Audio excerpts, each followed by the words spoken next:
A questão principal em que todo mundo se propõe a falar no futuro esbarra normalmente num problema. Toda curva exponencial normalmente começa e parece uma horizontal.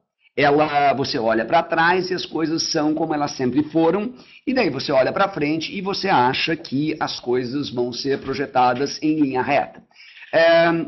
Por exemplo, se você pensar que em 1999 quase não existia banda larga, ou em que 2002, 2003 não existia YouTube, por exemplo, e que o YouTube sozinho ocupa mais banda do que toda a internet em 2000, ou se você pensar que o Facebook mal existia em 2005, 2006, e hoje o Facebook é o terceiro maior país do mundo, né? China, Índia e Facebook, considerando que o Facebook daqui a pouco passa a China, e considerando que a China e a Índia têm restrições enormes para funcionar, para entrar no Facebook. A China por uma questão política e a Índia por uma questão financeira. Então, o grande problema da gente para projetar o futuro é que, boa parte das vezes, você olha para o passado e pensa que ele vai continuar em linha reta. Por exemplo, se você pensar no seu telefone celular, ele é cada vez menos um telefone. Cada vez mais você usa ele para um monte de coisas, menos para fazer uma ligação telefônica. Se você pega entre adolescentes, por exemplo, o número de mensagens de texto trocadas, o número de aplicativos, música, som, vídeo, foto, tiradas com um telefone celular é tão grande, o compartilhamento é tão grande, que você pensa assim, peraí, mas eles não falam mais no telefone? Não, eles não falam. E se você pensar que em 1996, 95, os adolescentes monopolizavam o telefone fixo de casa, você toma realmente um enorme susto. Então, o grande problema que a gente tem, quando a gente vê uma curva exponencial, é compreender que não dá para você fazer nenhum tipo de progressão linear, porque as variáveis são muitas e uma variável interfere na outra. Quando você vai imaginar o futuro, você tem que pensar um pouquinho para não... Peraí, o que efetivamente aconteceu, o que efetivamente está acontecendo no ambiente e para onde a gente vai.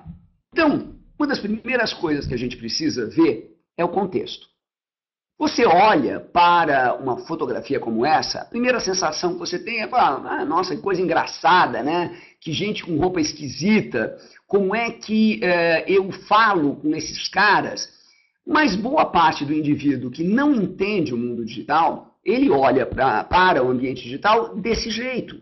Se você pensar, vamos imaginar que você precisa se comunicar com essas pessoas. Como é que você vai reagir?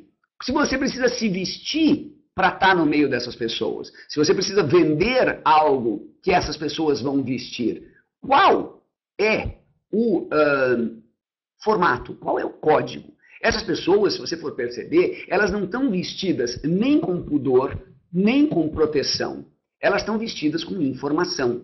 A gente não pode dizer que nenhuma dessas peças específicas sirva única e exclusivamente para as funções para que uma roupa foi desenhada. Ela serve, além disso, para transmitir todo um conhecimento de uma área de conteúdo que faz uma enorme diferença. Então, a primeira coisa que eu preciso entender quando eu falar com alguém de um contexto que eu não entendo é compreender esse contexto. E eu dou um outro exemplo. Quando você pensa que... Lembra quando a Apple lançou o iPad? Todos nós ouvimos falar disso, né? A Apple lançou o seu leitor de e-books. O Steve Jobs foi lá e falou que ele era um leitor de e-books. Ninguém lê e-books em iPad. Ou melhor, ninguém lê e-books no aplicativo de e-books do iPad. Quem lê e-books em Kindle. Seja o aparelho Kindle ou o aplicativo Kindle para iPad. Os e-books no iPad são praticamente um fracasso, mas o iPad não é um fracasso. Então, o que aconteceu? A Amazon, que entendia muito mais de livro do que a Apple, quando percebeu esse novo aparelho, ela foi levar o hábito de leitura em livros da Amazon e o catálogo da Amazon para dentro do novo aparelho. Então, quando você fala de uma nova tecnologia, se você não compreende o contexto, se você não entende para onde a coisa vai, você normalmente fica perdido. Mesmo que você seja uma grande empresa como a Apple, mesmo que você seja uma grande organização como a Wikipedia. Se você pensar, a Wikipedia, que é a maior e a mais confiável fonte de referência do planeta, não tem plano de negócio. E pode falir a qualquer instante. Por quê? Porque eles só pensaram em tudo, menos em como ganhar algum dinheiro com isso. O próprio Twitter, que é uma das maiores redes de comunicação, rivalizando com o Facebook, ele não tem um modelo claro de negócio. Como que eu posso confiar que o Twitter vai continuar de pé daqui a 2, a 3, 4 ou 5 anos, se eu não sei como ele se sustenta? Então, quando eu preparo qualquer tipo de ação digital, eu tenho que entender onde esse novo produto vai se encaixar, com quem que ele vai falar e, naturalmente, como que ele vai se sustentar. Então, todo mundo hoje está inserido dentro de um contexto de supermodernidade, entende tudo, usa aplicativos no celular, etc. Então, eu vou jogar algumas perguntinhas para a gente começar. De onde surgiu a internet? De onde veio o dinheiro para criar a internet do zero? 2. A internet já mudou tanto desde que ela começou que a gente não pode mais dizer que é a mesma. A internet que você usa no seu telefone celular para entrar no Facebook não é a mesma internet que foi criada para que acadêmicos trocassem ideias em texto no começo da década de 70. Quantos estágios? Qual internet é a internet que a gente está vivendo? Outra coisa engraçada, quando a gente fala em internet das coisas, até que ponto ela é possível ou não? Vamos imaginar, o seu computador conecta a internet, você até entende. Agora, o seu fogão conecta com a internet. Legal. Quanto tempo por dia você passa ligado ao seu fogão? 0,5% do dia, se for tanto? Alexandre Tavares, um detalhe técnico, você está falando da rede feita pelos Estados Unidos. A internet, a interconexão da rede europeia com a rede americana, com a rede asiática, é da década de 70. Fecha parênteses. Então, quando você pensa na internet das coisas, quer dizer, quando você pensa no seu fogão falando com a internet, a primeira questão é, cara, e o que esse fogão vai fazer no tempo livre? O que esse fogão vai... como que eu vou usar esse processador nesse fogão? Se a minha geladeira conectar com a internet, o que a minha geladeira vai fazer quando eu não estiver usando a minha geladeira? Qual é a consequência da internet das coisas e como é que ela vai funcionar? Boa parte das pessoas só falam assim, olha, daqui a pouco eu vou ter meu carro falando com a internet, vou ter a minha geladeira falando com a internet. A sua geladeira falando com a internet muda supermercado, muda meio de alimentação, muda aptidão física, muda indústria de saúde, muda um monte de coisa.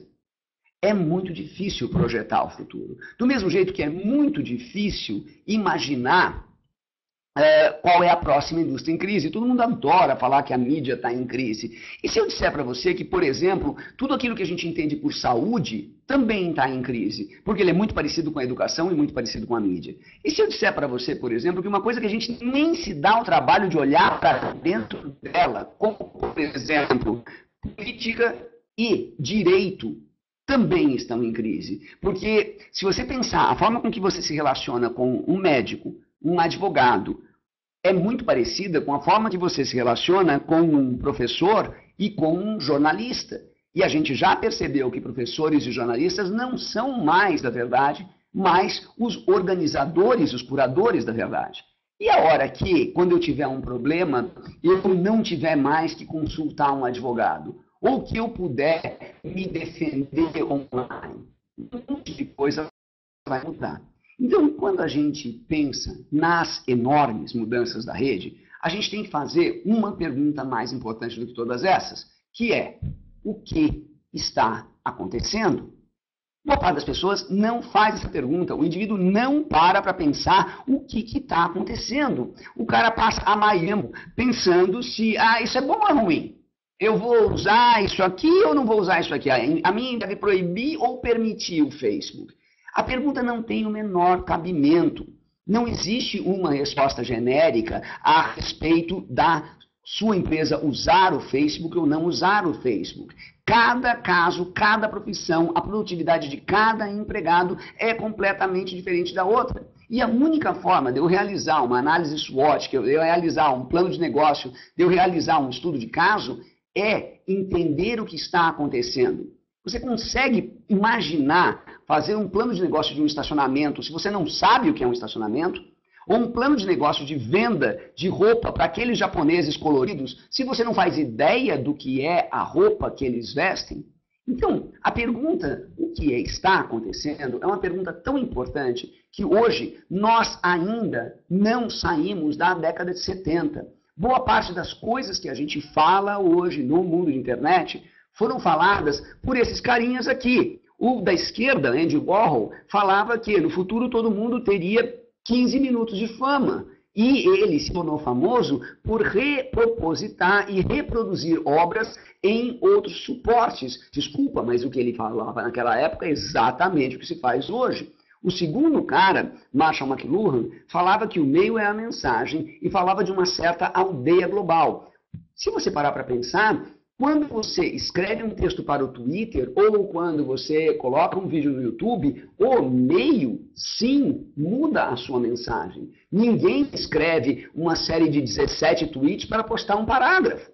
Então, quando você pensa no que o Marshall McLuhan dizia, e o Marshall McLuhan morreu em 1980, ele não chegou a ver o nascimento da web, mas ele estava falando do que começava a ver na televisão. Do lado dele, você tem o Timothy Leary, que ficou famosíssimo por ter popularizado o LSD, mas uma das frases mais importantes do Timothy Leary, que escreveu um livro muito bom chamado Caos e Cibercultura, ainda em 91 ou 92, foi que as pessoas quando entram na rede, as pessoas quando entram dentro de um ambiente que escapa do seu nível de consciência, ela fazia 3 ações, como ele chamava, turn on, tune in, drop out. Ou seja, liga, conecta e se afina e se desfaz do seu fardo mortal. Boa parte das vezes, quando você está dentro de um ambiente como o Facebook, é exatamente isso que você faz. E o último cara da esquerda, você talvez não conheça ele, porque ele é muito mais velho do que todos os outros. Ele chama Lev Vygotsky, e o Vygotsky criou junto com o Piaget uma certa teoria de educação que agora que as pessoas, um século depois, estão começando a entender, que era, não funciona um tipo de educação que te entrega uma coisa nova pronta, funciona um tipo de educação que te pega pela mão e te leva para explorar um mundo fascinante de possibilidades. Quando você pensa no Lev Vygotsky, você fala assim, cara, é exatamente isso que é boa parte da pesquisa que você faz na internet. Se você faz uma busca no Google, se você faz uma busca no Wikipedia, se você procura uma imagem no Flickr, você vai fazer exatamente o que o Vygotsky falava. Então, é por isso que o consumo de conteúdo na internet é tão fascinante. Agora, vejam só. Os 3 caras da esquerda, eles foram extremamente populares entre os anos 60 e 70 do século passado. O cara da direita, ele foi popular nos anos 20 do século passado. Então, boa parte das pessoas ainda está tentando entender o que esses caras falavam. Do mesmo jeito como em física, muita gente ainda está tentando entender a mecânica quântica. Fala-se muito desse cara aqui. Se você pensar, o Steve Jobs, ele não inventou o telefone, ele não inventou o MP3 player, ele não inventou o aplicativo para celular, ele não inventou a loja que vende música a granel. Todas essas coisas já existiam. O que ele fez? Ele juntou coisas que funcionavam em uma experiência única, e isso é muito bacana. E a segunda coisa que ele fez foi se apoiar gigantescamente em pesquisa. O que nem o Jeff Bezos da Amazon fala, nem o Steve Jobs falava, é que eles têm institutos de pesquisa gigantescos tentando entender o que está acontecendo e tentando tornar a experiência melhor. Às vezes, é só você melhorar um pouquinho uma coisa que as pessoas já fazem, que você cria uma experiência única. Mas não é isso que as pessoas fazem. Você pega a publicidade, por exemplo, que é uma das indústrias mais retrógradas que existem, elas criam peças absolutamente geniais que nem isso aqui. O novo Uno, se você gostou é porque você é diferente como ele. Mas peraí. O Uno é um carro produzido em série. Quer dizer, então, se você gostou do novo Uno, é porque você é tão diferente quanto um carro que é produzido em série? Mas se continuar, só um detalhezinho. Estão falando que o Steve Wozniak fez, mas eu acredito que o Steve Wozniak não estava na Apple quando o iPhone foi inventado, e é do iPhone e do iPod que eu estou falando. Então o Steve Wozniak ele deve ter realmente poderes telepáticos sobrenaturais. Continuando, por isso que eu não presto muita atenção no chat, porque tem muito especialista de chat, tem muito sujeito que adora vociferar a regra no chat, tem gente que adora falar um monte de bobagem no chat, por isso que de vez em quando eu dou uma olhada para lá, vejo as farofas, desligo e volto para dentro.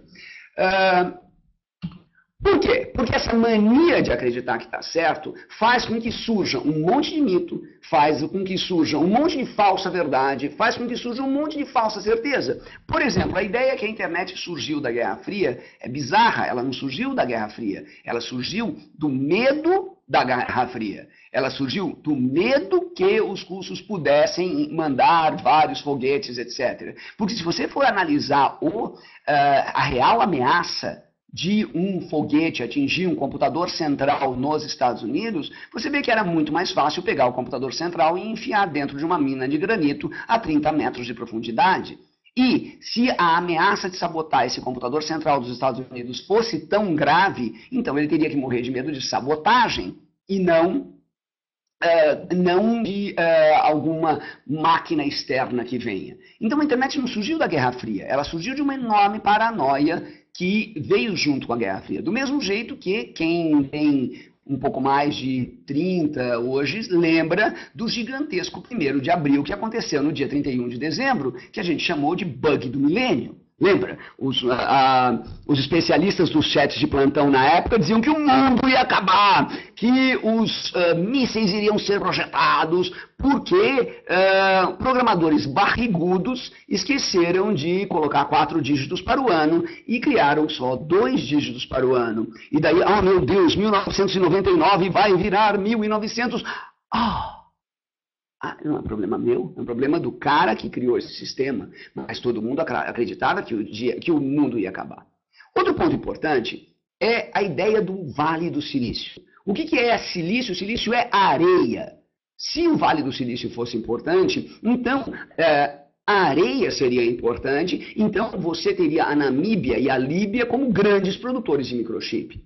O que o Vale do Silício tem que pouca gente fala? O Vale do Silício tem uma política dupla que não existe em nenhum outro lugar do mundo. As pessoas adoram falar o Vale do Silício da Holanda, o Vale do Silício do Brasil, o Vale do Silício da Tunísia. Eu posso dizer até o Vale do Silício da Vila Madalena, se eu quiser. Mas Vale do Silício só tem no Vale do Silício. E por quê? Porque o Vale do Silício ele tem 2 coisas. Quais são elas? A primeira delas é um gigantesco investimento em pesquisa e educação, que surgiu com o Projeto Manhattan em 1945, quando um monte de cientistas escapou da Europa e foi para os Estados Unidos, foi para a Califórnia tentar pensar uma forma de vencer a guerra. Isso criou um desequilíbrio e isso criou um enorme investimento em pesquisa. Esse investimento gerou um monte de capacitores e de circuitos integrados naquela época, em 1945-50. Esses caras ganharam dinheiro com essas máquinas. O que eles fizeram? Eles reinvestiram no Vale do Silício. Então, o Vale do Silício tem 2 coisas que nenhum outro lugar tem. Uma política de pesquisa e educação e uma enorme política de reinvestimento. Então, o que acontece? Você ganha dinheiro com capacitor em 1950, você reinveste em computador. Você ganha dinheiro com computador, você reinveste em software. Você ganha dinheiro com software, você reinveste em software gráfico. Você ganha dinheiro com software gráfico, você reinveste numa tal de World Wide Web. Você ganha dinheiro com a web, você reinveste naquilo que o nego adora chamar de Web 2.0 ou nas mídias sociais. Você ganha dinheiro com mídias sociais, você reinveste em aplicativos. Você ganha dinheiro com aplicativos, você reinveste em hardware. É assim simples. Quando você pergunta por que a maior parte dos aplicativos do mundo foi desenvolvida nos Estados Unidos e ainda é desenvolvida nos Estados Unidos, você não se pergunta, ué, mas os Estados Unidos não é um país em crise? Ele é. E como é que essa crise não atinge hoje o Vale do Silício? Claro que atinge, ela atinge como atinge qualquer outra indústria nos Estados Unidos. Mas o Vale do Silício, com essa política de pesquisa e reinvestimento, é tão resiliente, tão absolutamente resistente, que ela continua inovando mesmo dentro de uma estrutura, dentro de um país que está em crise. Outra coisa foi a ideia da bolha, né? Eu lembro que, imagina, em 2002, por aí, eu tinha que dizer para as pessoas que a internet não era uma moda. Um monte de gente na época acreditava que a internet era uma moda, que ela ia desaparecer, etc. E você fala assim, nossa, não é. O argumento que eu usava na época é, olha, algum banco fechou a sua ação online para abrir agências de cimento? Cara, não. Então, gente, não, a internet faz todo sentido, ela vai funcionar. Mas as pessoas adoram falar da bolha, bolha, bolha. Deixa eu mostrar uma coisinha bacana para vocês sobre a bolha. Esse é o gráfico da evolução dos preços de ações nos Estados Unidos. Se você for olhar o gráfico de 94 a 2008, você vai perceber que as ações seguem, na sua média, uma evolução razoavelmente regular. E elas crescem e continuam a crescer. Então, qualquer pessoa que olha esse gráfico aqui, ela não vai dizer assim, ah, meu Deus, a bolsa partiu. Não, ele vai dizer, ah, meu Deus, o que é esse crescimento ridículo, gigantesco que antecedeu a queda? A queda era aquilo que você esperava quando você vê esse crescimento. Então, olha só, você está crescendo, daí você cresce demais, daí você despenca, leva um tempo para se recuperar, e daí continua crescendo regularmente. É a prova que o seu negócio, que o seu modelo funciona muito bem. Então, pensando nisso, vamos pensar naquela ideia que eu falei para você, que existem várias internets, ou que a internet não é mais a mesma do que quando ela foi criada. Quando você for pensar, a internet foi criada desse jeito. Essa era a internet, aliás, na verdade, essa era a ARPANET, falando para aquele gênio do chat que disse que a internet foi criada na década de 60. Então, em 69, final da década de 60, que eu saiba, a ARPANET, que era uma rede só dos Estados Unidos, ainda não era internacional, ela tinha 4 nódulos e ela era desse tamanho. Ela funcionava baseada em Unix e ela não tinha nenhuma interface gráfica. Em 1993, 91 na verdade, e foi evoluindo para 92 para 93, que surge uma segunda internet completamente diferente dessa, que é essa aqui. É uma internet baseada em modem, que você, para acessar a internet, tinha que ficar com o telefone ocupado. Essa internet, ninguém entendia direito para que ela servia, e é só você pensar nos usos que você faz na internet hoje. Se você pensar, por exemplo, em blog, ninguém leria blog. Por quê? Porque o cara ia ter que pagar uma internet rodando taxímetro para pagar por minuto que ele lesse o blog. Ninguém blogaria também, porque ele teria que pagar por minuto do tempo que ele estaria blogando. Ninguém ficaria de bobeira numa mídia social, como um Twitter ou um Facebook, porque estaria pagando pelo minuto para isso. Agora, você imagina pagar 10 minutos de telefone para ficar vendo o que as pessoas estão falando no Twitter? Não fazia muito sentido. E aí mostra claramente o que acontece quando uma evolução muda um monte de pequenas variáveis e leva a efeitos não pensados. No final da década de 1990, o que você falava era que vinha aí uma banda larga. E na banda larga, você imaginava só a internet, que era mais do mesmo, porém mais rápido. Então, todo mundo imaginava até um YouTube em 96. Mas ninguém, absolutamente ninguém, imaginava isto. Quando você pensa naquilo que a gente chama de mídias sociais, você percebe que é um monte de pequenas coisas que ou existiam de uma forma muito muito sutil, incipiente, iniciante, ou não existiam. Quando você pega, por exemplo, fóruns sempre existiram, mas redes sociais se tornaram muito mais fortes com isso. E rede social não tem nada a ver com uma internet de banda larga. Banda larga, na verdade, esconde a ideia de conexão perene, que é uma característica que ninguém falou quando se falava em banda larga. A hora que eu tenho banda larga, conexão perene, e eu começo a ter conexão sem fio, eu mudo e reproposito o aparelho que antigamente eu chamava de telefone celular.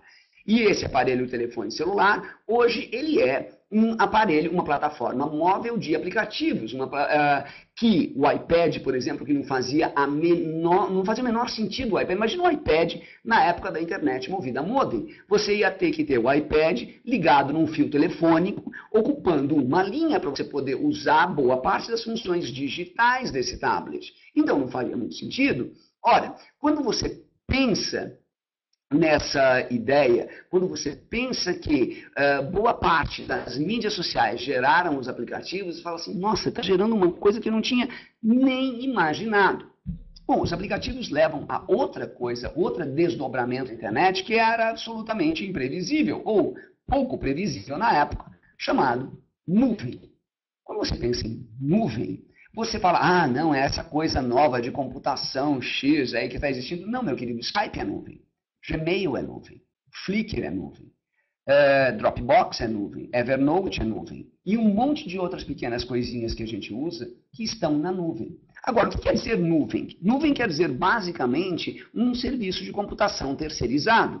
Quando eu uso o Google Docs, por exemplo, eu estou usando um editor de texto que não está instalado nem na minha máquina, ele não está instalado nem na minha máquina, nem em nenhum lugar que eu tenha acesso. E outra coisa, ele também não armazena essas informações na minha máquina. Então pensa, se você transferiu todas as suas fotografias para o Flickr, elas não estão, o álbum não está na sua máquina e o aplicativo não está na sua máquina. Então, todas as coisas que a gente pensa em aquilo que hoje está muito sendo falado, que é a nuvem, ela é derivada das outras coisas. Era impossível você pensar naquela ARPANET de 1969 e falar que ela daria numa nuvem. Você não conseguiria imaginar que uma ideia absolutamente bizarra como uma livraria, como a Amazon, seria um dos maiores fornecedores de computação em nuvem. A Regina fez uma pergunta interessante no chat, se eu acredito na segurança de cloud computing.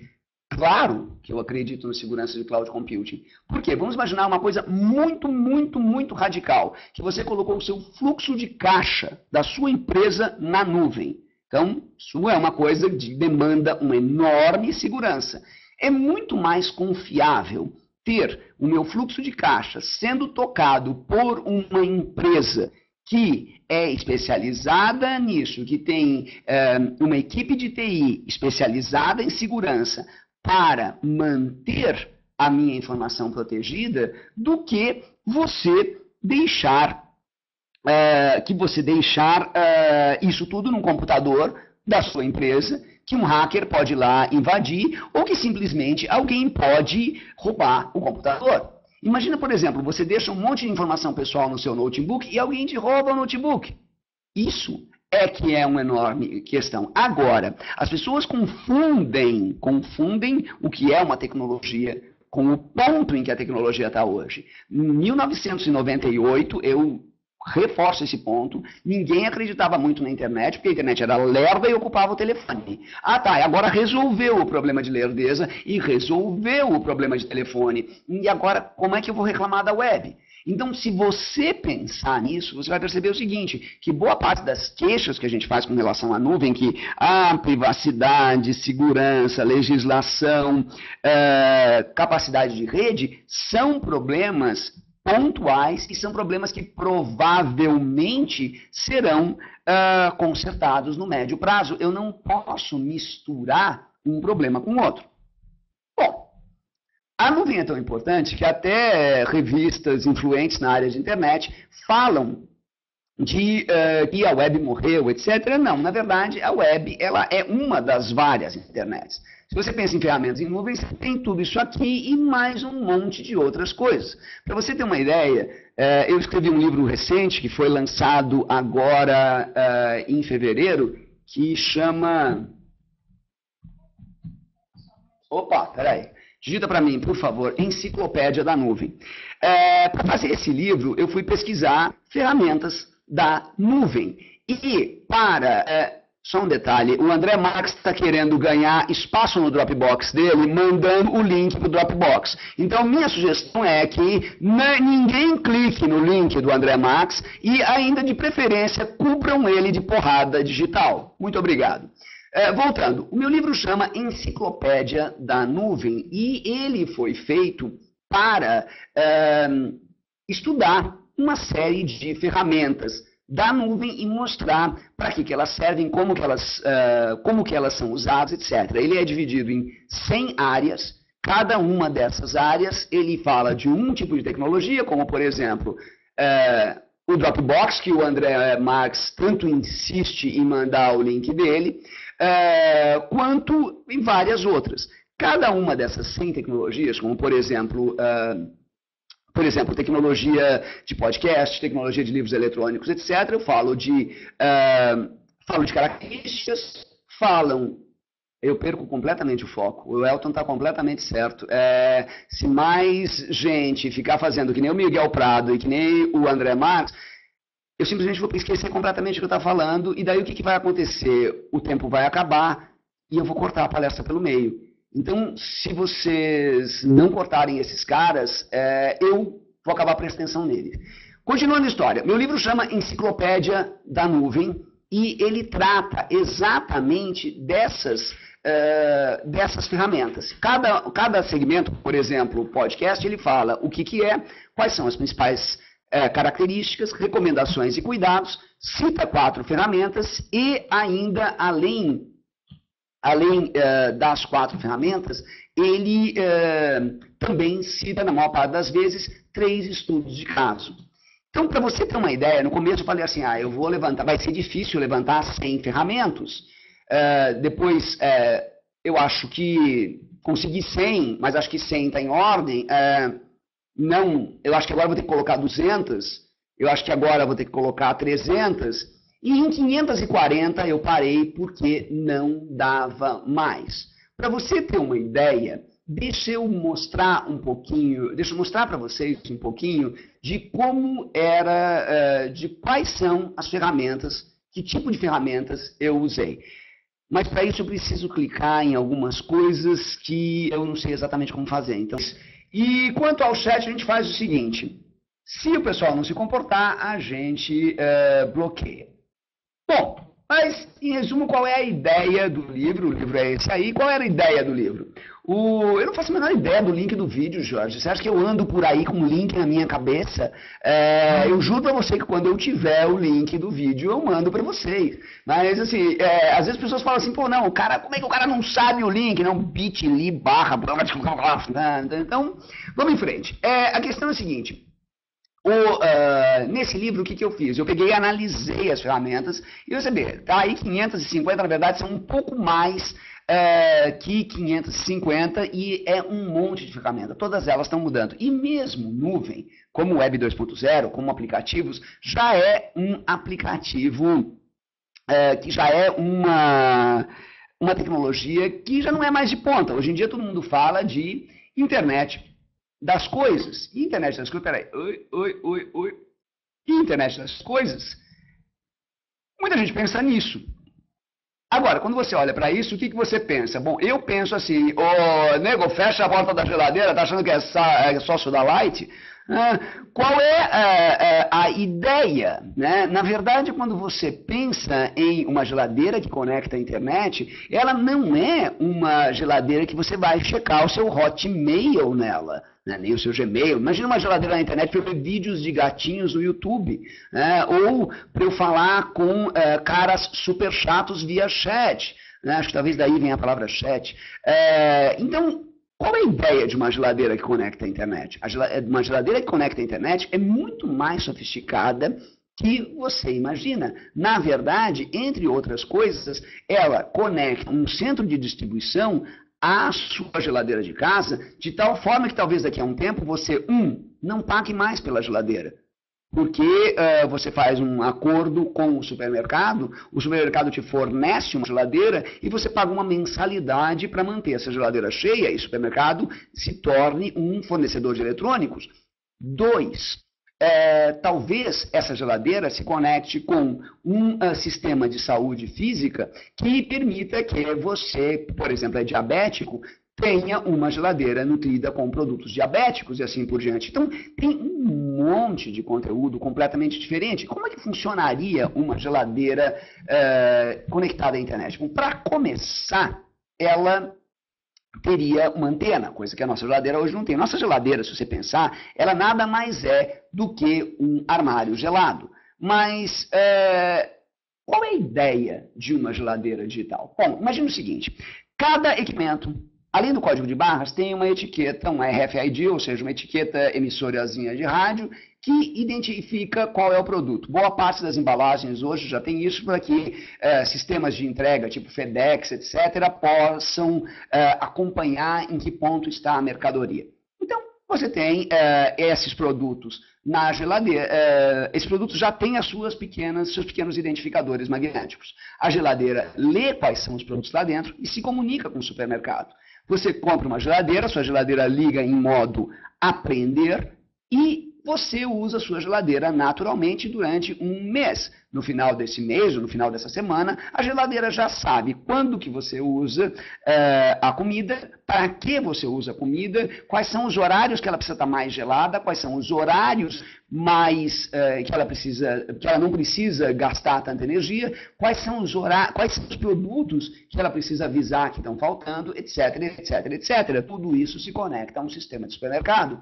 Então, eu criar uma geladeira digital é quase a mesma coisa do que foi para a Apple criar um iPod ou para criar um iPhone. Na verdade, não é só uma geladeira, é uma mistura de uma geladeira com um sistema de identificação, com um serviço de base de dados, inteligência e logística digital. Não é só um aparelho que vai mudar. Hoje em dia, as transformações acontecendo em rede fazem com que, e demandam que, eu tenha pequenas alterações, levando a pequenas alterações até eu ter uma grande alteração.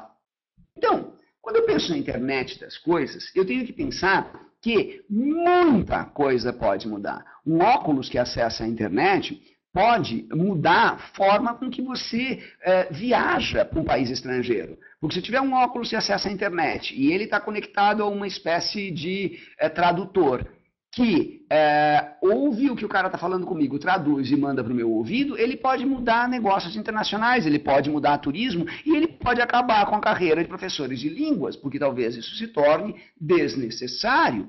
Um óculos que se conecte à rede e que tenha um conteúdo inteligente pode me fazer abrir um livro alemão e lê-lo tranquilamente em português, porque ele simplesmente projeta no meu óculos, não, sei lá, um avatar 3D de um joguinho ou uma mulher pelada girando, mas ele projeta aquelas palavras que eu estou lendo em português. Então imagina que bacana, você pega um óculos, vai visitar a Hungria e entende tudo escrito em português. Ou pelo menos entende o principal escrito em português. Que aquilo é um nome de rua, que aquilo é uma padaria, que aquilo é um açougue. Isso é um exemplo da internet das coisas. Tem tanta mudança que a gente não faz nem ideia do que pode estar por vir. Então, como eu falei que eu iria tratar de tendências, eu separei 15 para falar para vocês. E nessas 15, para cada uma delas, eu chamo atenção para uma coisa que você deve observar. Primeira delas, a gente está em ambiente de sobrecarga de informação. Aí você fala assim, uau, sim, é tudo complexo, é tudo emaranhado, e é impensável viver sem TI, não é que é impensável viver sem ti, né? O cara vai dizer assim. Então, na verdade, o que vai acontecer? Imagina, se hoje você dá conta da sua caixa inbox do e-mail, mais o inbox do Facebook, mais as interações via Twitter, imagina a hora que a sua calça começar a falar com você.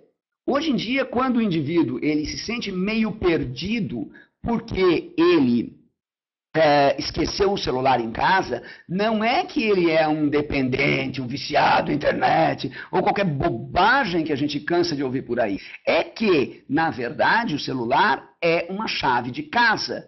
Tem 3 coisas que hoje você não pode sair de casa sem. Uma delas é a chave da casa, outra delas é dinheiro ou cartão do banco mais importante do que dinheiro, e a terceira é o seu celular ou o seu aparelho móvel. Então, por que se você sair de casa sem a chave de casa, é só você esperar que quando você volte tem alguém em casa, ok? Ou que ninguém tenha invadido sua casa se você largou a porta aberta. Se você sair sem dinheiro, você sempre pode pegar dinheiro emprestado com alguém, depois você paga, né? Tomara que sim. Agora, se você sair sem o celular, você fala assim, nossa, o que eu tinha que fazer hoje? Não lembro.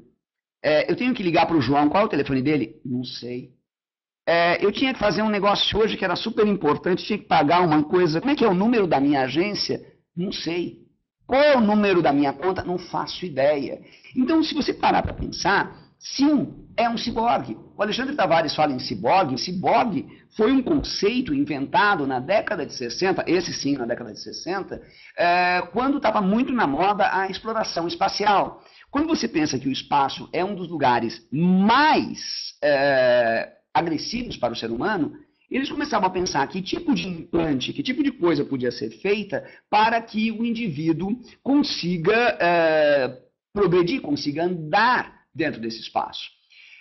E daí começaram a ideia de aparelhos que possam estender a gente. E aí a gente tem que tomar um enorme cuidado com tecnologia. A Regina, por exemplo, fala que a gente é refém da tecnologia. Eu concordo, Regina. Eu, por exemplo, sou refém da energia elétrica, sou refém da rede de esgoto, sou refém da água tratada, sou refém da logística. Ou seja, ou você vai viver pelado no meio da selva, ou você é, sim, beneficiário e refém tanto da tecnologia quanto da sociedade. Se você não consegue viver em sociedade, tem um sanatório psiquiátrico fantástico para você. Se você não consegue viver sem tecnologia, você vai ficar à parte da sociedade. Então, o que acontece? O aparelho é um simplificador para você. É claro que você não pode abrir mão das relações sociais, mas essas relações sociais agora são intermediadas pelo aparelho. Do mesmo jeito que antigamente, você, para separar de um namorado, você separaria ao vivo. Depois, as pessoas separariam pelo telefone. Depois as pessoas separariam por SMS. Agora, hoje, a menina cansou do cara, ela troca de status no Facebook. E ele vira um cibercorno para os 1000 amigos deles. Então, assim, eu tenho que entender o que está acontecendo para que eu consiga andar dentro desse ambiente. Então, o que eu tenho que observar? Hoje em dia, nunca foi tão bacana o ensino de filosofia. Por quê? Porque eu preciso entender a generalização. Eu preciso entender o que eu tiro dessa máquina. Você não vai correr mais que um carro, você não vai correr mais do que uma moto, então você precisa entender o impacto urbano de um automóvel. Por quê? Porque era uma coisa que não existia há 20 anos atrás ou há 30 anos atrás. Você vê, o Brasil melhorou um pouquinho no seu padrão econômico e todas as cidades médias do país já estão com enormes problemas de trânsito. Antes isso era exclusividade de alguns bairros em algumas cidades enormes, como Rio e São Paulo. Hoje em dia não, todo mundo tem esse problema. Então, o que é muito importante? É muito importante o generalista pragmático, ou seja, aquele indivíduo que entende vários aspectos e tenta entender como que esses aspectos interagem com si. Por quê? Porque eu não vou conseguir mais competir contra o Google, contra a Amazon, contra o YouTube. Sempre tem algo melhor do que o que eu sei na internet. Então eu não vou competir com ela, mas eu vou tentar ver como que eu consigo alavancá-la. Número 2, transparência e auditoria. O interesse público é cada vez mais público. Tem um monte de gente muito chata, tipo, sei lá, aqueles caras que fazem podcast guiando o carro, né? Então o cara põe a câmera no carro e sai aí, em vez de reclamar do trânsito, ele resmunga do mundo no podcast dele. Mas a gente nunca foi tão público. Você fala assim, ah, não, mas o que aconteceu, a Primavera Árabe não aconteceu por causa da internet. Eu concordo, ela não aconteceu por causa da internet. Mas talvez, se não tivesse a internet, talvez não tivesse uma gigantesca mobilização internacional e talvez simplesmente você mataria alguns e resolveria o problema. A China teve um enorme problema com, a invasão e massacre da Praça da Paz Celestial e, na época, aquilo foi visto. E quantas coisas, quantos massacres aconteceram no Congo, na Namíbia, na Libéria, que a gente nunca viu. Então, hoje em dia, é cada vez mais público. A lei de transparência que foi aprovada pelo governo é absolutamente fenomenal. Por quê? Porque permite que eu comece a ter acesso ao que os parlamentares gastam. Ou seja, à medida que aumenta o interesse público, diminui aquela atitude passiva e resmungona, de dizer, não posso fazer nada, político é todo corrupto, isso não muda o sistema, pelo contrário, só piora o sistema. Então, a partir do instante que eu consigo ver, que eu consigo provar um ponto, eu começo a me mexer. Se você pensar quantas pessoas não fazem a menor ideia do indivíduo em quem votaram e acreditam que só o fato do indivíduo que eles votaram não ter ganho a eleição significa que eles podem lavar a mão, que não votei nele. Tem um monte de gente muito chato dizendo por aí, mais chato que o Hinaldo Luiz, dizendo por aí que ciberativista, ativista de meia tigela. Querido, o ciberativismo não é melhor nem pior do que o ativismo de rua. O ciberativismo é completamente diferente e ele leva a um monte de pessoas fazerem um monte de coisas que elas não fariam naturalmente. Então, o que eu tenho que pensar agora que o ciberativismo está começando a ficar cada vez mais comum? É o tal do governo digital. Esse ano a gente tem eleições. Como é que as redes sociais vão se comportar? Provavelmente muito pouco diferente. Elas não vão mudar tanto assim. Mas a consciência das pessoas começa a mudar. Se você pensar que hoje quem vota, quem começa a votar nesta eleição, não conheceu um mundo em que não tinha internet. Esse cara, hoje, ele vai votar. Então, ele já conheceu um mundo completamente diferente. Provavelmente, os eleitores daqui a 5 ou daqui a 10 anos não vão conseguir imaginar um deputado em que eles votam e esquecem. Um deputado que eles não acompanham pelo Twitter, um deputado que eles não acompanham pelo Facebook, um deputado que não coloca aquilo que ele fez pelo YouTube, um deputado que não responde à crítica que esteja presente em uma base de dados. Então, o governo digital vem aí e ele mal começou. Outra coisa importante que está acontecendo, a percepção de tempo está mudando. Quando você percebe as timelines das redes sociais, você percebe que tudo parece que acontece por mágica. E o que acontece para trás está mais ou menos achatado. Então,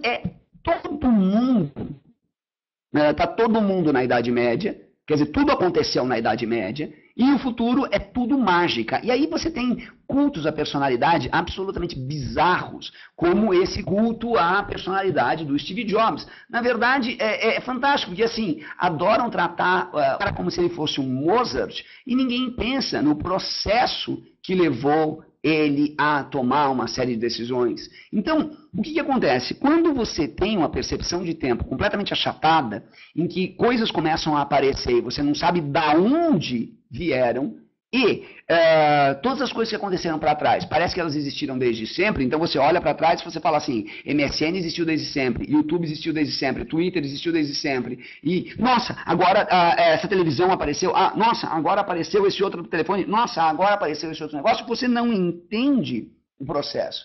E como você não entende o processo, você tem problemas muito sérios. Um dos problemas muito sérios é o problema que maltrata qualquer país subdesenvolvido. Você já parou para pensar por que os países mais ricos em natureza costumam ser os mais pobres?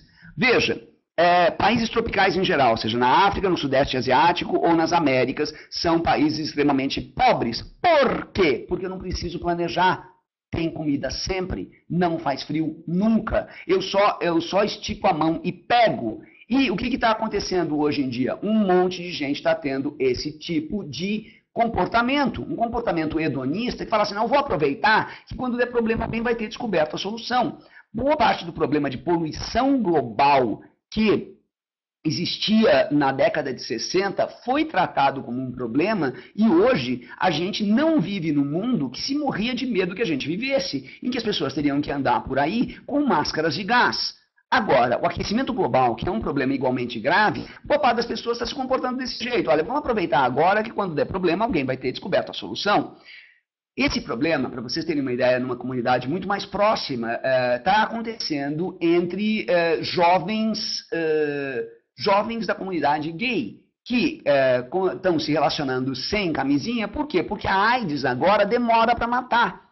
E ela não mata mais abertamente como ela matou na década de 80. Então, vamos curtir que quando, se por acaso eu tiver AIDS, alguém já vai ter descoberto o remédio para AIDS. Isso é absolutamente perigoso. Concordo com o Emílio, não é só na comunidade gay, mas na comunidade gay esse tipo de comportamento ele está chegando a níveis completamente assombrosos. Por quê? Porque, além de tudo, o número de parceiros e a quantidade de relações tem crescido absurdamente. Então, não, Jonathan, isso não é uma coisa de brasileiro. Isso é uma coisa do mundo inteiro. Outra coisa importante que está acontecendo é um tal de um personal hacking. O que é um personal hacking? É aquela ideia que começou com piercing, tatuagem, que você fala, bom, se meu corpo é minha casa, nada me impede de decorar a minha casa do jeito que eu quiser. Agora, tatuagem é um pouco de tinta debaixo da pele, não tem muito problema. Piercing é um pedaço de metal enfiado em um pedaço de pele. Na maior parte das vezes não tem nenhum problema. Quando um piercing é na língua, ele é um enorme problema. Por quê? Porque ele pode lascar os dentes e tornar os dentes mais frágeis e também ele pode impedir a vedação de ar frio para sua garganta e te dar um problema grave de garganta. Então, se eu sou contra piercing, eu sou contra piercing na língua, não por uma questão higiênica. Se o problema é higiênico, o cara faz gargarejo com querosene, isso não é um problema. Agora, meu problema com relação a um piercing na língua é que ele é um problema de saúde funcional. E por que eu estou falando nisso? Porque, de um tempo para cá, começou a ter muita operação plástica, muita operação cosmética, muita gente interferindo na ideia de mexer em fazer algumas práticas extremamente perigosas de saúde para que ficar mais magro, mais sarado, mais esperto. E o que está acontecendo? Isso pode criar vários problemas. Antigamente, para você instalar um marca-passo, você precisava de um cirurgião cardíaco. Hoje em dia, as pessoas estão implantando chips debaixo de pele, estão implantando magnetos debaixo de dedo para ter uns dedos mais sensíveis que atrai agulha e que sente o campo magnético de um forno de micro-ondas. E isso é completamente bizarro. Então, do mesmo jeito, você não pode analisar uma tendência e acreditar que ela é certa ou errada. Ela é diferente. Então, eu preciso descobrir o que pode ser feito e até que ponto certos comportamentos são perigosos ou não.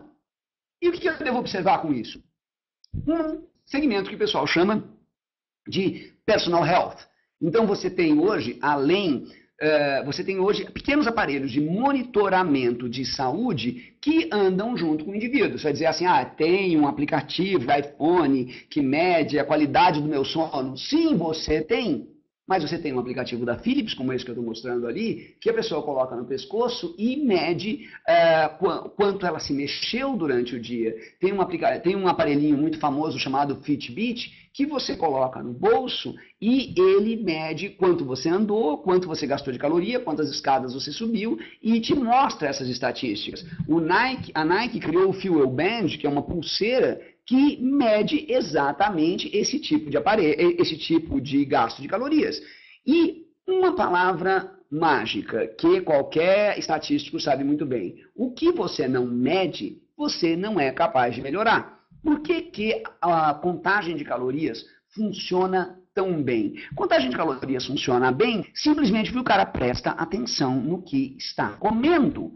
Às vezes o sujeito fala assim, mas ele conversa com a planta, por isso que a planta dele está grande. A planta dele escuta? Não, mas o ato de conversar com a planta faz com que ele olhe para a planta todo dia e perceba se a planta tem uma praga, se a planta está sem água, se a planta foi podada, etc, etc, etc. Então, ao mesmo tempo, eu tenho uns perigos nesse excesso de dietas. Você vai, por exemplo, para mim é absurdo que sejam legais essas lojas que vendem proteína em pó. Quer dizer, isso parece, sei lá, farmácia vendendo cigarro. É completamente bizarro. Por quê? Porque o indivíduo não tem nenhum controle. O indivíduo pode, sei lá, acreditar que ele vai ficar fortinho e comer meio quilo de proteína. Isso vai destruir o fígado dele. Então, ao mesmo tempo, é legal, porque eu posso me tornar realmente uma pessoa mais saudável. E, ao mesmo tempo, é perigoso, porque o indivíduo pode querer uma mudança mágica e se dá muito mal. O que nos leva à próxima tendência, que é a separação entre real e virtual está cada vez mais irrelevante. Quando você fala, briguei com um amigo, ou meu amigo contou um negócio de dar risada, o que quer dizer conversar?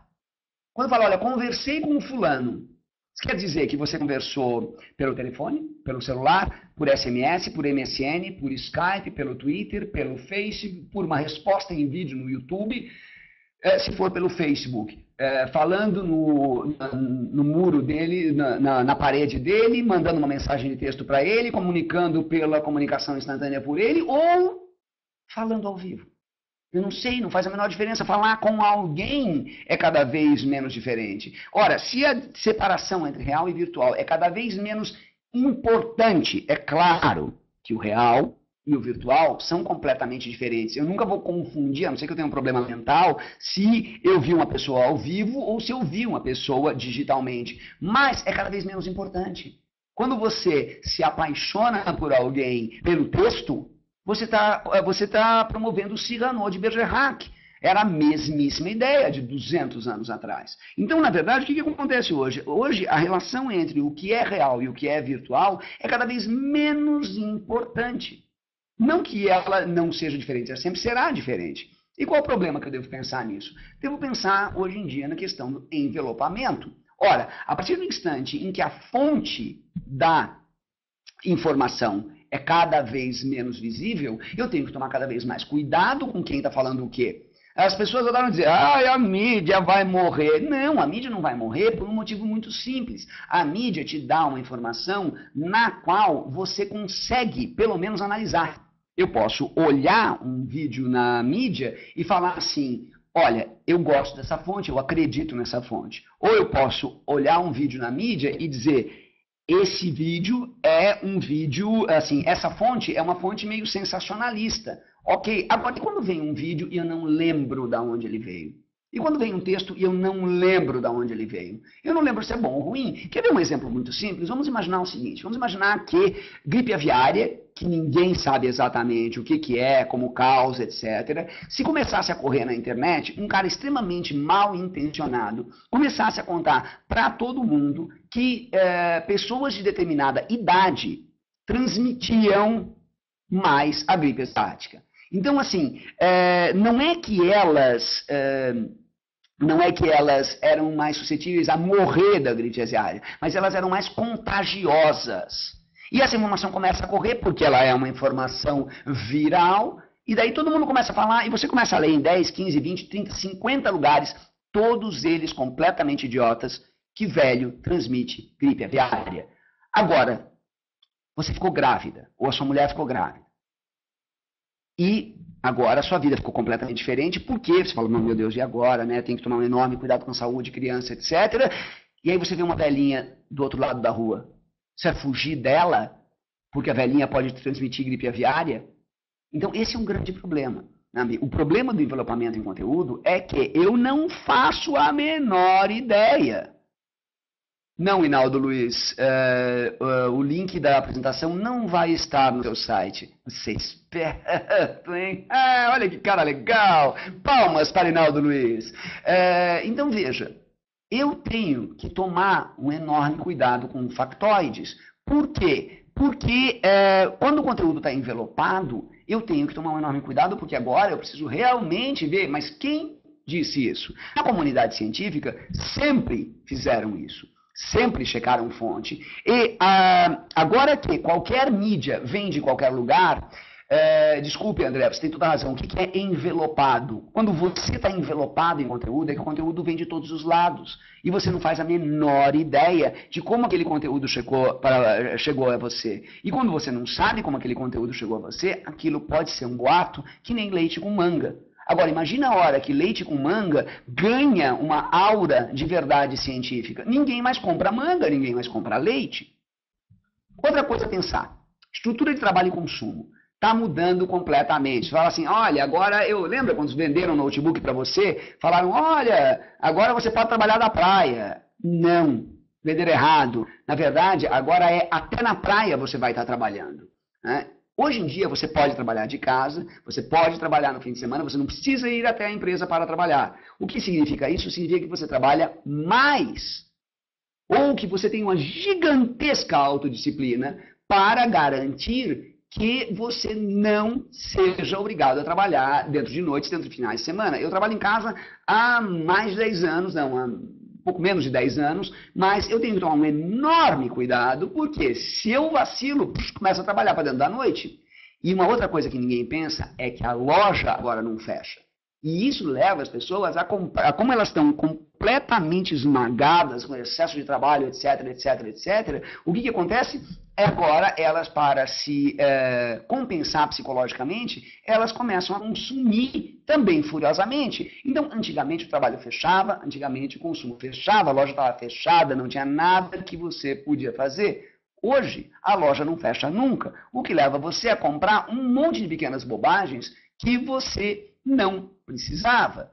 Por exemplo, um monte de bugigangas. Essa imagem que mostra ali na tela, eu chamo a atenção para vocês que é um DVD player, um vídeo player que está no retrovisor do cara e é o motorista que está vendo.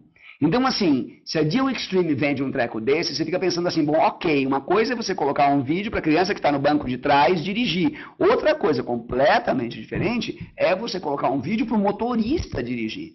A Deal Extreme é um dos mais populares vendedores de bugiganga, em que você compra todo tipo de bugiganga, tipo uma lanterna de porquinho ou uma pistola de elásticos. Por que você comprou isso? Boa parte das vezes porque o indivíduo está carente ou porque o indivíduo está cansado e ele quer se dar um pequeno prêmio. Então, boa parte das vezes, boa parte das compras é feita por impulso e por insegurança, porque você tinha uma lista de projetos que você não conseguiu acabar. Comenta com o seu avô, pergunta se o seu avô fazia uma lista de coisas a fazer, uma to-do list. E se ele, por acaso, fazia, ele vai dizer para você que a lista de coisas a fazer dele devia ter 6 ou 7 coisas. Hoje em dia, a sua lista de coisas para fazer tem 19 páginas no Word. Isso não é uma lista de coisas para fazer, isso é uma garantia de ansiedade. O que nos leva a outro ponto. O dinheiro está desaparecendo. O dinheiro, aquela folha de papel suja que você carrega, está cada vez mais desaparecendo. Por quê? Porque antigamente ele... lembra uma coisa, os muito mais velhos, no século passado tinha uma coisa chamada cheque. Era muito louco, assim, você escrevia assim, 50 reais, assinava, colocava telefone, RG, entregava para o cara e aquilo valia grana. Muito louco isso, né? Assim, é coisa do século passado. Exatamente, cruzava e endossava. Aí você fala assim, nossa, se você for numa agência bancária e pergunta para o gerente do banco quantas pessoas usam cheque, qual o volume de cheque que ela transita, e você vai perceber que é irrisório, que no final da década de 80 era mais de 90%, e que hoje o cheque virou uma letra de crédito, que você usa para dar o famoso cheque pré. E você ainda sai com uma folha de cheque para ver, antigamente o seu talão de cheque não dava para uma semana, porque você dava cheque de R$4, de R$9. Então o que está acontecendo? O cheque está acabando claramente. É só você olhar o volume, o andamento do volume de cheque, você vê que ele está desaparecendo e está sendo substituído pelo cartão.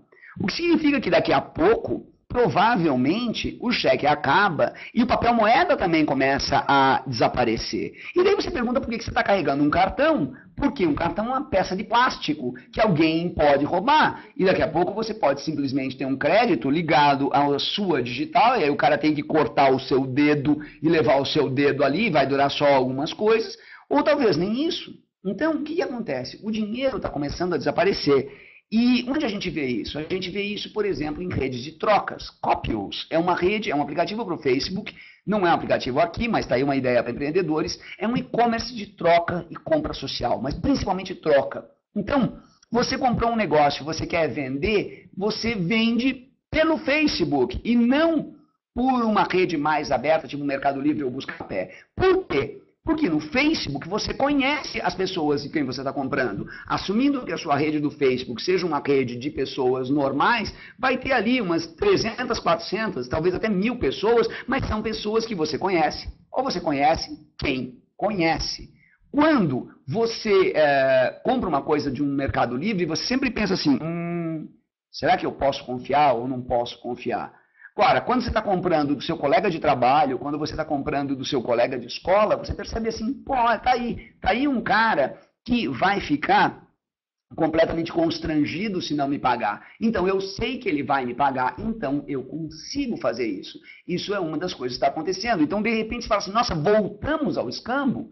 Não, na verdade, é que o dinheiro era uma prótese, foi uma ideia inventada para substituir o escambo, enquanto não existia tecnologia. Agora, a tecnologia cria coisas que são melhores do que o dinheiro, ou coisas que são melhores, aí sim, que o papel moeda. O dinheiro não morre, o que morre é o papel moeda.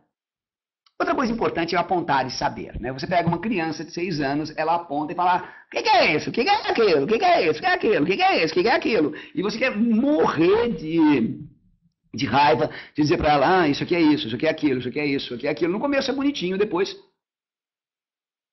você cansa, você fala assim, nossa, ok. Ora, o que é um QR Code? Um QR Code é exatamente isso.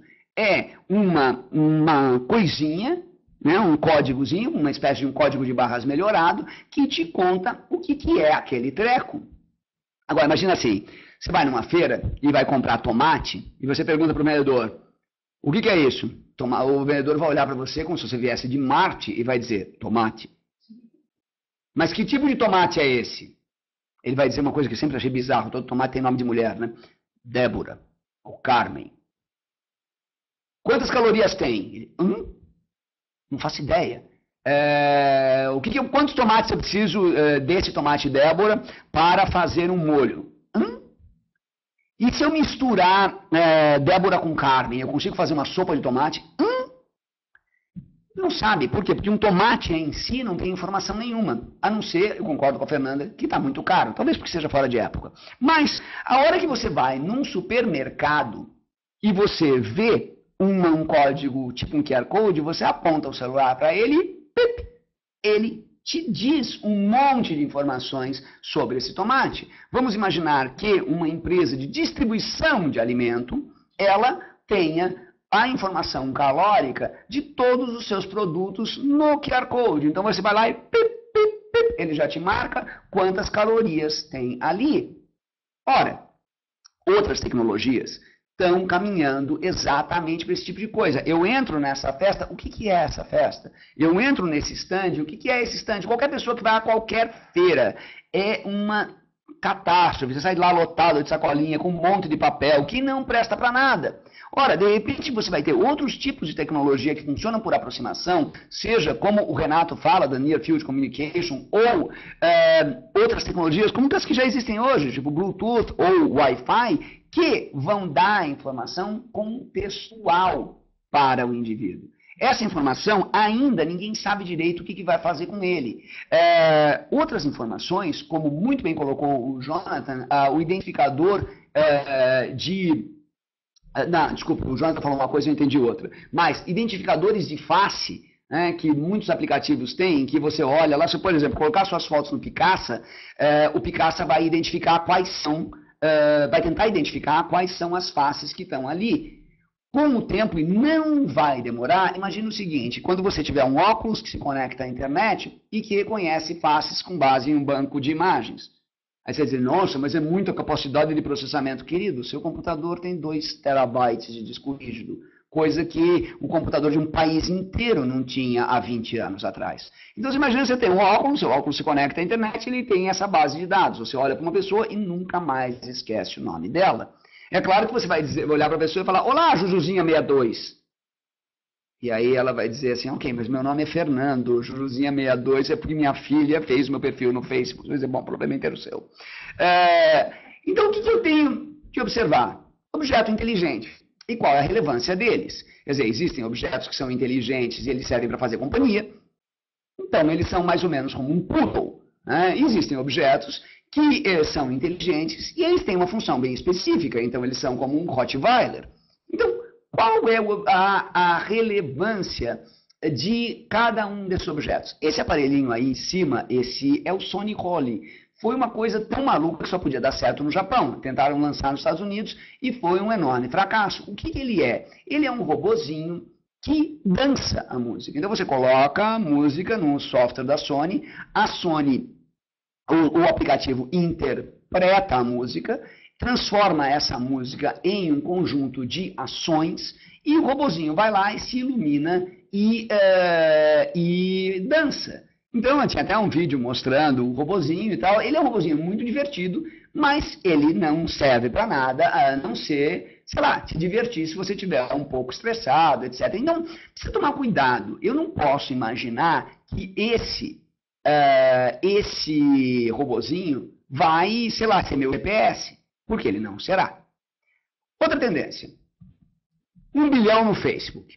Ok, o que quer dizer isso? Quer dizer que todo mundo falou de televisão 3D não pegou, até porque não pegou, porque não tinha por que pegar, o problema da sua televisão não é que ela é bidimensional, e todo mundo fala de televisão ligada à internet. Quando você pensa de 1 bilhão de pessoas no Facebook, se você pensa que a timeline do Facebook é absolutamente perfeita para televisão. Sabe aquele momento que você chega cansado em casa, liga a TV e desliga o cérebro? A timeline do Facebook é exatamente igual. Então, o que vai acontecer? Daqui a pouco você vai ter uma estrutura dentro da sua casa que tem uma TV, que se conecta à internet e que tem uma câmera. E que essa TV filma você e mostra seus amigos. Então, se alguém fala assim, nossa, que louco, ó, lá vai o Hinaldo tentando enganar você. Aham, espertão. Quando você pensa numa televisão que se conecta ao Facebook e que tem uma câmera para filmar você, a primeira ideia que vem à cabeça é o cara falar assim, nossa, Big Brother. Muito pior do que Big Brother. É um Big Brother que você mesmo colocou na sua casa. Então, quando você pensar nisso, você fala assim, peraí, a ideia do Big Brother é que o governo, para vigiar você, colocava telas em todo lugar. Hoje não, hoje você dá check-in no Foursquare, dizendo aonde você está. Você deixa um rastro digital tão grande que, hoje em dia, grandes companhias de cartão de crédito sabem, por exemplo, quando você ficou grávida, antes de você ficar grávida, porque muda o seu padrão de consumo. Isso é muito louco.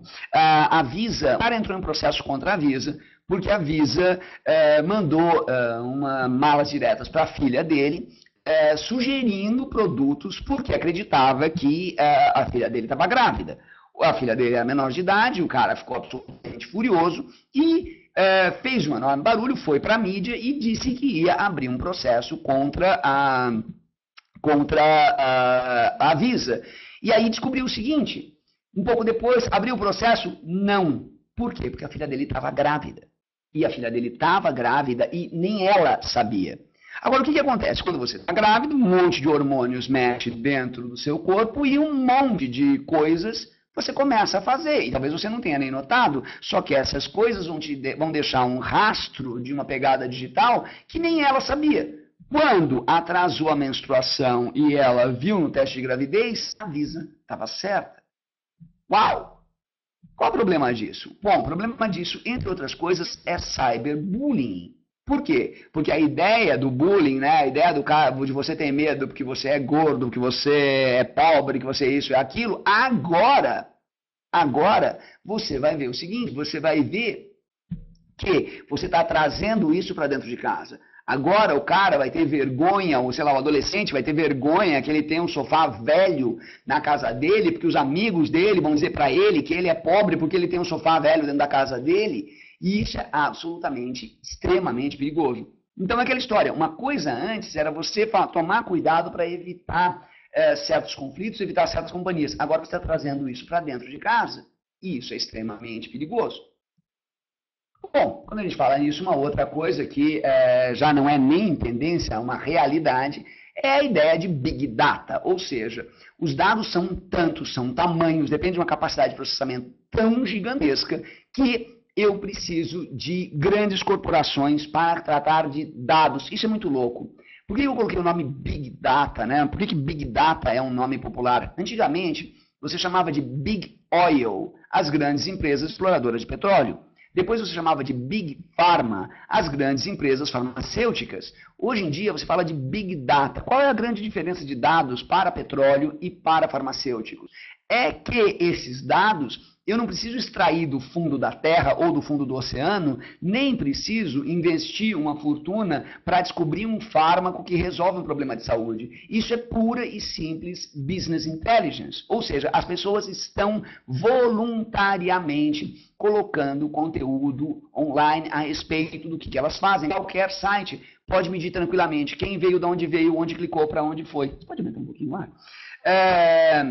Então, o que eu vou prestar atenção? Eu devo prestar atenção na análise de dados. Por quê? Porque do mesmo jeito que eu consegui, eu contando calorias, consigo emagrecer, se eu contar acessos, eu consigo melhorar o acesso. A gente sabe muito bem disso em e-commerce.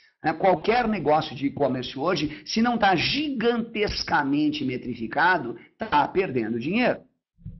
Outra coisa que a gente deve prestar atenção é a indústria de música. Se você for ver, a indústria de música mudou completamente. E todo mundo diz, ela vai acabar. Acabou? Não. Mas ela se reestruturou. Você realmente aumentou o ar? Ficou mais gelado? Parece mais quente.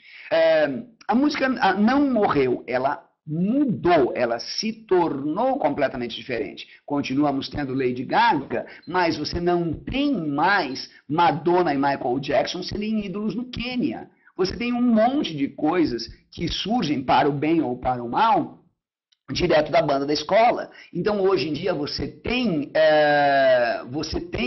gente como pequenas bandas de escola começando a aparecer mais. Aí você vai dizer assim, ai, socorro, isso é Michel Teló. Cara, antes de Michel Teló era Jorge Versilo. Então você fala assim, a única forma possível de você combater, questionar uma música de má qualidade é produzindo mais música. É a mesma coisa que está acontecendo em fotografia. A única forma de você combater aquelas fotos do Facebook que são verdadeiros shows de horror, em que tem a moça fazendo biquinho, a moça de perfil, os caras organizados feito barreira de futebol. A única forma de você transformar essas pessoas em fotografias, aliás, tornar essas pessoas melhores fotógrafos, é fazê-las fotografarem mais. Então, o que vale a pena observar? Rádio pirata. Rádio pirata nunca morreu. Ela virou uma rádio digital. Então, cada um começou a criar a sua própria curadoria de conteúdo e divulgar a sua curadoria de conteúdo. Antigamente, você era obrigado a depender do conteúdo gerado por uma Globo, por uma Abril, por uma Folha, por um Estado. Hoje em dia, a rádio já não é mais pirata. Ela é alternativa. Então, veja, quando eu tenho mais rádios, quando eu tenho mais músicas, quando eu tenho mais fotos, quando eu tenho mais texto, eu tenho mais possibilidade de se criar um gosto e não mais aquela ditadura de que isto é de bom gosto, aquilo é de mau gosto. Outra coisa, estamos indo para o final, transmídia colaborativa. A própria ideia de narrativa, que muita gente reclama, mas o livro ninguém mais lê. Assim, o livro é um formato que tem que mudar. A ideia de um texto que você pegava e lia do começo ao final está mudando. Significa que o livro vai morrer? Não, mas significa que existem formatos de narrativa que antigamente não existiam em livros. Eu, por exemplo, eu pessoalmente não gosto da narrativa de Harry Potter. Eu acho a J.K. Rowling uma péssima narradora. Assim, aquele enorme feiticeiro morrer na mão daqueles bundinhas não faz para mim nenhum sentido. Mas a J.K. Rowling é uma maravilhosa, inacreditável criadora de cenários. Você pode não gostar de Harry Potter, mas Hogwarts é incrível. O Hagrid é incrível. Um monte de coisas criadas pela J.K. Rowling são absolutamente fantásticas. Então, o que eu tenho que pensar hoje? Eu tenho que pensar que a narrativa de um Harry Potter morreu, e já morreu faz tempo, todo mundo já sabe o que aconteceu. Mas o universo do Harry Potter vai durar para muito tempo. É a mesma ideia que o Walt Disney fez com Patópolis. Se você pensar, as historinhas do Pato Donald, tirando uma ou outra que são absolutamente brilhantes, são, na maior parte delas, banais, medianas. Agora, o que é o universo cognitivo que o Disney criou? Então, o que eu tenho que observar com isso? Games. Os games estão mudando completamente, porque estão mudando personagens, estão mudando narrativas, está mudando a interação, e, além de tudo isso, está mudando o hardware, né? Coisas mágicas como Kinect, que são evoluções, que coisas que já eram mágicas, como o Nintendo Wii, mostram que o indivíduo hoje ele tem que entrar dentro do game. Esse L.A. Noire é um game absolutamente espetacular.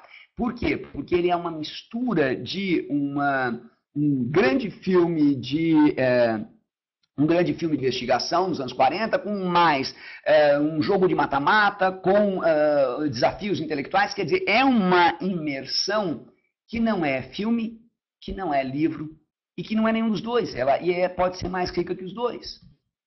Na verdade, ela é diferente. Outra coisa, faça você mesmo. Cada vez mais, veja, antigamente ninguém falava, vou fazer um livro, vou fazer um blog, vou fazer um Twitter, vou fazer um Tumblr. Ninguém falava, vou produzir conteúdo, hoje. Agora, assim, sei lá, você acabou de lá, imagina você almoçar com um amigo, imagina nos anos 40, você fala assim, eu almocei com um amigo, acho que vou escrever um livro. Ninguém falava isso, era um processo muito mais complicado. Hoje em dia, todo mundo fala, e mesmo que não fale, ele pensa. Você está falando com um fisioterapeuta, ele fala em fazer um blog. Você está falando com um jardineiro, ele fala que devia ter tido um aplicativo para isso. Os mais dispostos a mexer com tecnologia mexem com Arduino, mas um monte de gente está tricotando, um monte de gente está pintando parede de casa, um monte de gente está mexendo com jardinagem. Por que as pessoas estão fazendo isso? Alguns, claro, por necessidade, mas muitos porque o mundo se tornou tão digital, tão imaterial, que eles querem fazer algo com as próprias mãos. Você vê a quantidade de gente que está tricotando, a sua avó olharia para isso e fala assim, nossa, isso não faz o menor sentido. Então, o que eu tenho que ver? Eu tenho que ver impressora 3D.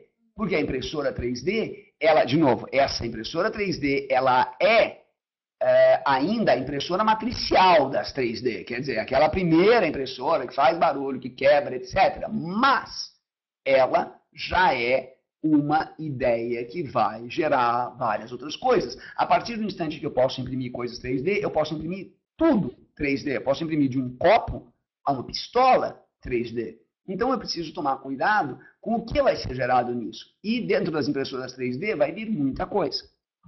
Penúltima é a caixa de ferramentas. Hoje em dia, você tem tanta ferramenta que você pode usar, tanta ferramenta que você pode usar, que o grande problema é que o telefone celular ficou uma coisa parecida com esse canivete aí. Esse canivete existe. E é bizarro que ele exista. Imagina você tentar usar uma faca com um negócio que tem 30 centímetros de largura. Imagina tentar descascar uma laranja com essa faca. Então, ele não é mais uma faca. Ele é só uma coisa bizarra. Aí quando você pensa que um telefone celular tem 180 aplicativos, o telefone celular virou o novo PC. Ele virou uma coisa esquisita. Ele é uma coisa que ninguém entende exatamente o que fazer com ele. Como que ele... o que está acontecendo com ele? O que leva...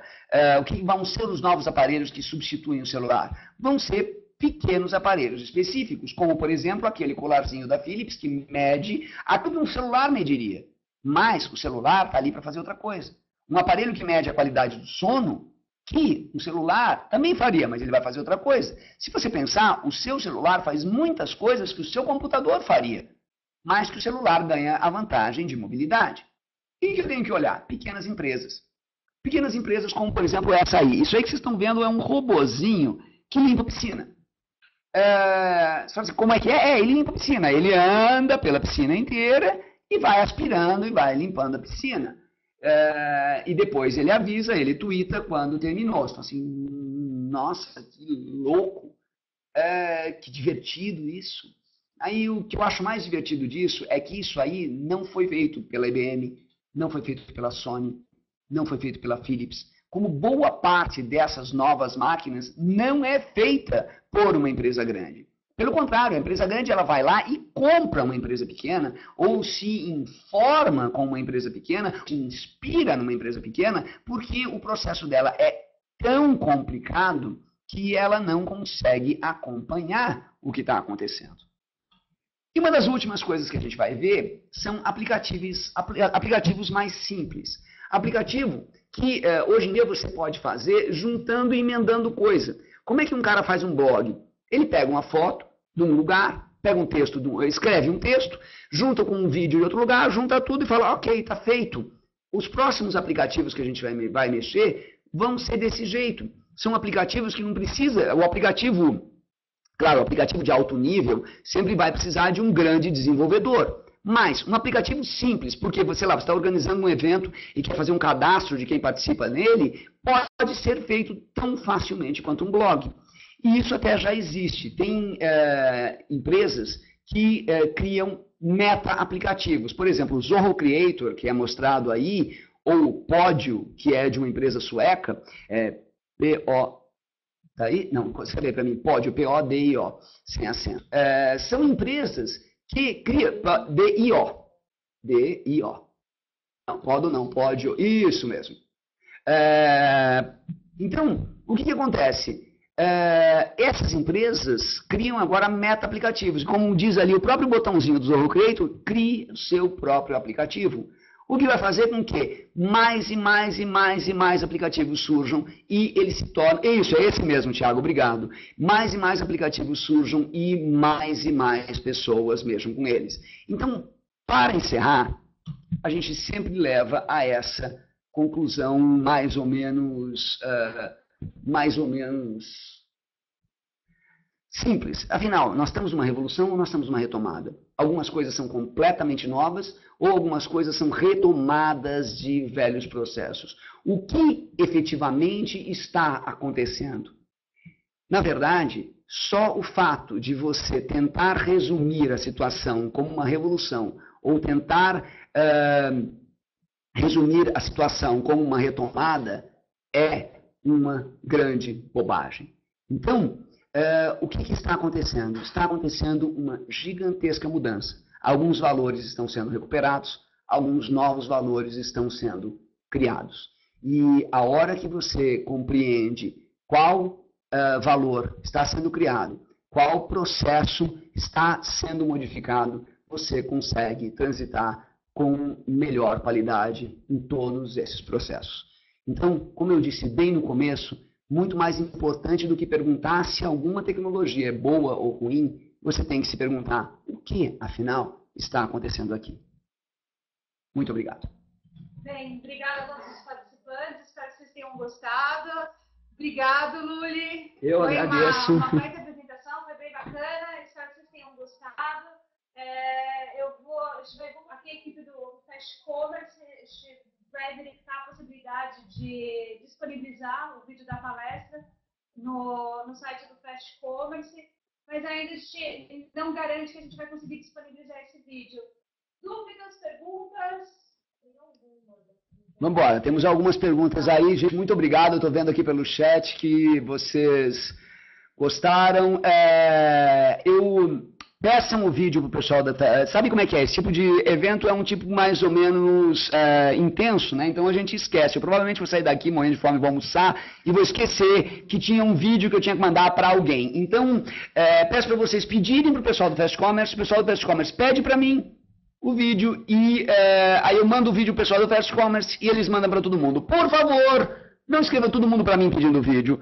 Porque tem 207 pessoas nesse chat, eu não quero mandar 207 e-mails com o mesmo vídeo. Então, apesar do que o Hinaldo Luiz está tentando falar aí, o Hinaldo Luiz está desesperado, gente, ele deve estar devendo dinheiro, a mulher dele falou que vai abandoná-lo, está tentando fazer qualquer coisa para vender o site dele, mas apesar do que ele disse, não, meu vídeo nunca estará no site do Hinaldo Luiz, se tiver é spam, então não é o meu vídeo. Vamos lá, vocês do Sebrae falaram que tem algumas dúvidas, algumas perguntas, vamos a elas. Vamos lá, ele perguntou como é que fica a propriedade dos dados no cloud. Como é que fica a propriedade dos dados no cloud? Excelente pergunta, na verdade o que acontece hoje em dia é que é um processo que ainda está mudando. André, ela perguntou como é que fica a propriedade dos dados no cloud. Na verdade, de novo, cada caso é um caso, ainda não existe uma legislação universal que trabalhe com todos os dados do cloud. Existem empresas que são mais confiáveis do que outras, mas em resumo não tem ainda uma regra geral. Eu acho o seguinte, varia conforme o caso. O Dropbox, por exemplo, é uma caixa genérica que serve para você guardar coisas genéricas. Ali não é o lugar para você guardar a senha do seu banco, etc, etc, etc. De novo, cada caso é um caso. A Regina pergunta se no Brasil nós temos infraestrutura para suportar esse tipo de solução. Depende da cidade, depende do mercado. Desculpa, ok, Thiago. A Regina pergunta se no Brasil tem infraestrutura para implementar serviços de nuvem. Depende da cidade, depende do mercado, depende do serviço. De novo, cuidado, esse é o tipo da pergunta que fizeram no final na década de 90, perguntando se, mas o Brasil, afinal de contas, será que vai ter internet, será que vai ter celular? E você viu que no ano passado o Acre foi o 17º estado da federação que tinha mais celular do que gente. Então, hoje em dia, nuvem ainda é restrita a alguns lugares com maior banda, também tudo depende da nuvem, né? Se você precisa de um servidor de vídeos como o YouTube, você precisa de muito mais banda do que se você precisa de um trocador de mensagem de texto como um Evernote. Então, eu acho o seguinte, hoje a gente ainda precisa avaliar, mas eu não acho que isso seja um argumento para que você abra mão, talvez seja um argumento para você esperar mais um pouco ou fazer iniciativas escalonadas. O Ivo pergunta, diante de tudo isso, qual a tendência para as lojas virtuais? Todas elas, Ivo. O Ivo pergunta, diante de tudo isso, qual a tendência para as lojas virtuais. Se fosse tão fácil assim, eu abria a minha. Mas eu não tenho nenhuma ideia de abrir a minha. E qual é a tendência para a loja virtual? De novo, depende da loja, depende do mercado, depende do negócio. Então, você não tem uma resposta única para uma loja virtual. Eu acho que se existe uma coisa que todas as lojas virtuais deveriam fazer metrificar tudo. Loja virtual que não tem Business Intelligence está, assim, perdendo uma fortuna. Se ela tiver Business Intelligence, talvez ela seja resistente à Amazon que está vindo para o Brasil. Por quê? Porque a Amazon ela não consegue entrar em todos os mercados por problemas de legislação. Então, o que você deve fazer? Você deve saber quem visita a sua loja, por que e como visita a sua loja e ter uma relação de altíssima qualidade com essa pessoa. Porque se você tiver, esse cara provavelmente não trocará você pela Amazon. E o Roberto pergunta se você investiria em negócio de nuvem. Claro que sim, claro que sim. Investiria em algumas coisas de produção de nuvem. A minha área, se eu hoje investisse em alguma coisa, eu ia investir em capacitação. O Brasil está com um problema muito sério de capacitação e existe uma enorme demanda de serviços de ensino de língua, de ensino técnico e principalmente de ensino via telefone celular. Muita gente perde um enorme tempo no trânsito, muita gente perde um enorme tempo no transporte público, e esse tempo no trânsito, no transporte público, poderia ser transformado em uma escola. Então, se eu investisse em algum negócio hoje, eu investiria em conteúdo e capacitação. Gente, muito obrigado. Jonathan, eu não faço a menor ideia. Eu realmente, compra coletiva é uma área maior do que eu conheço, e a mesma coisa, Alessandra, pagamento digital também é uma área que enfrenta uns limites que eu não conheço. Gente, muito, muito, muito obrigado por tudo, foi super legal, e agora eu vou comer, tô com fome. Bem, obrigado pela participação, Luli, foi uma ótima palestra, espero que todos tenham gostado. É uma bateria, né, de palestras que o Fast Commerce está organizando toda quinta-feira, e o Sebrae também, que está aqui conosco para participar, ajudando, né, nessa fase do Fast Commerce, para divulgar, passar informações sobre e-commerce, falar sobre loja virtual, tendências do mercado, e agora essa aula que a gente teve com o Luli. Eu queria agradecer a participação de todos, dúvidas. Quem quiser a apresentação pode mandar um e-mail para o comercial, vou colocar aqui o e-mail, @fastcommerce.com.br. Então, quem quiser a apresentação, a gente vai pegar também a parte do vídeo, vocês podem encaminhar o e-mail para o comercial, para o e-mail comercial do Fast Commerce. Aliás, eu queria aproveitar para agradecer a Fast Commerce e o Sebrae, gente, que eu estou tão absolutamente moído que eu esqueci de fazer isso. Enorme, gigantesca falta de educação. Se não fossem eles, eu estaria falando isso para os 20 carinhas que assistem a minha aula e não para tanta gente com tanto alcance. Muito obrigado, Sebrae, muito obrigado, Fast Commerce, e, claro, muito obrigado a você.